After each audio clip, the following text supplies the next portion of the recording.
بسم اللہ الرحمن الرحیم۔ السلام علیکم ورحمۃ اللہ وبرکاتہ۔ الحمد للہ وکفی وسلام علی عبادہ الذین اصطفی، اما بعد۔ حاضرین و ناظرین، یہ درس نمبر 1026 ہے اور آج سورہ حجر کی 2 آیتوں کی تلاوت اور تشریح کی جائے گی، آیت نمبر 4 اور 5۔ چلیے سب سے پہلے ہم ان 2 آیتوں کی تلاوت کرتے ہیں، لفظی ترجمے اور ترجمے کے بعد تشریح کرتے ہیں۔ اعوذ باللہ من الشیطان الرجیم، بسم اللہ الرحمن الرحیم۔ وما اہلکنا من قریۃ الا ولها کتاب معلوم ما تسبق من امۃ اجلها وما یستأخرون، صدق اللہ العظیم۔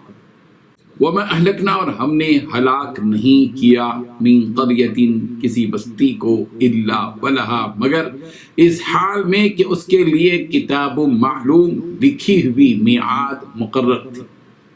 ما تسبق، آگے نکل نہیں سکتی، من امت، کوئی امت، اجلها، اپنے مقررہ وقت سے، وما یستأخرون، اور نہ وہ پیچھے رہ سکتے ہیں۔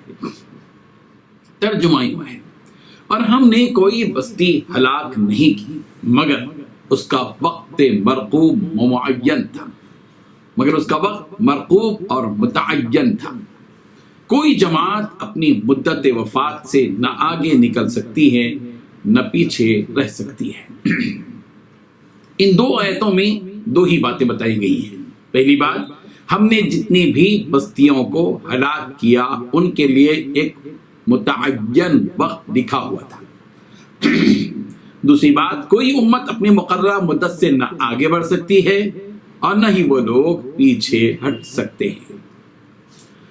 بزرگان محترم، گزری بھی تمام قوموں کے لیے اللہ تبارک و تعالیٰ کا ایک ہی قانون اور دستور رہا ہے، وہ یہ کہ جس قوم کو بھی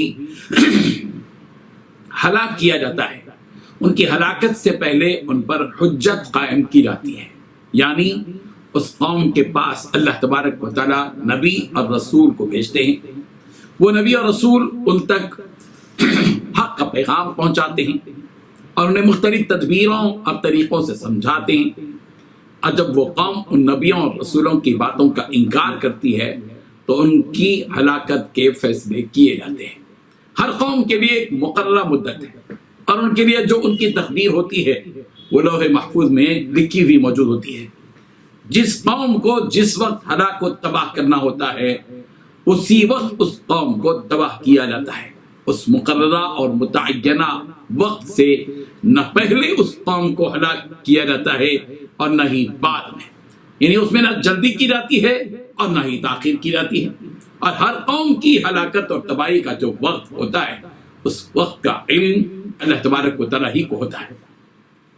کوئی بھی امت اپنے مقررہ وقت سے نہ آگے بڑھ سکتی ہے اور نہ ہی وہ لوگ پیچھے ہٹ سکتے ہیں۔ سورہ رعد کی آیت نمبر 38 میں بھی 38 میں بھی یہ حقیقت بیان کی گئی ہے۔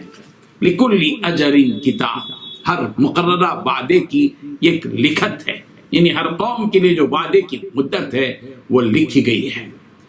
سورہ اعراف کی آیت نمبر 38 میں بھی یہ بات کہی گئی ہے، وَلِكُلِّ أُمَّةٍ أَجَلٌ فَإِذَا جَاءَ أَجَلُهُمْ لَا يَسْتَأْخِرُونَ سَاعَةً وَلَا يَسْتَقْدِمُونَ، ہر گروہ کے لیے ایک میعاد متعین ہے، جس وقت ان کی معین میعاد آ جائے گی اس وقت ایک گھڑی بھی نہ پیچھے ہٹ سکیں گے اور نہ ہی آگے بڑھ سکیں گے۔ ان 2 آیتوں کے ذریعے یہ حقیقت بتائی جا رہی ہے کہ اگر اللہ تبارک و تعالیٰ چاہتا تو کافروں کو عذاب دینے میں جلدی کر دیتا، یعنی ان کو جلد عذاب دے دیتا، لیکن اللہ تبارک و تعالیٰ کی حکمت کا تقاضا یہ ہے کہ وہ ان کافروں کو مہلت دے، تاکہ مہلت کے اس دور میں یہ کافر اپنے گناہوں سے توبہ کر لیں اور اپنی زندگی کا رخ موڑ لیں، تاکہ اللہ کے عذاب سے وہ بچ جائے۔ یہاں یہ بات بھی ذہن میں رہے کہ گزری ہوئی قوموں، یعنی گزری ہوئی کافر قوموں کی ہلاکت کا مطلب یہ نہیں ہے کہ اللہ تعالیٰ نے ان سب کو ہلاک کر کے ان پر ظلم کیا، بلکہ ان قوموں کی ہلاکت کے وہ خود ذمہ دار ہیں کہ انہیں اس لیے ہلاک کیا گیا کہ انہوں نے اللہ تبارک و تعالیٰ کی آیتوں کا انکار کیا اور اس کے رسولوں کا انکار کیا اور اللہ اور اس کے رسولوں کو جھٹلایا۔ اللہ تبارک و تعالیٰ ان حقیقتوں کو سمجھنے کی ہم سب کو توفیق عطا فرمائے۔ وآخر دعوانا ان الحمد للہ رب العالمین۔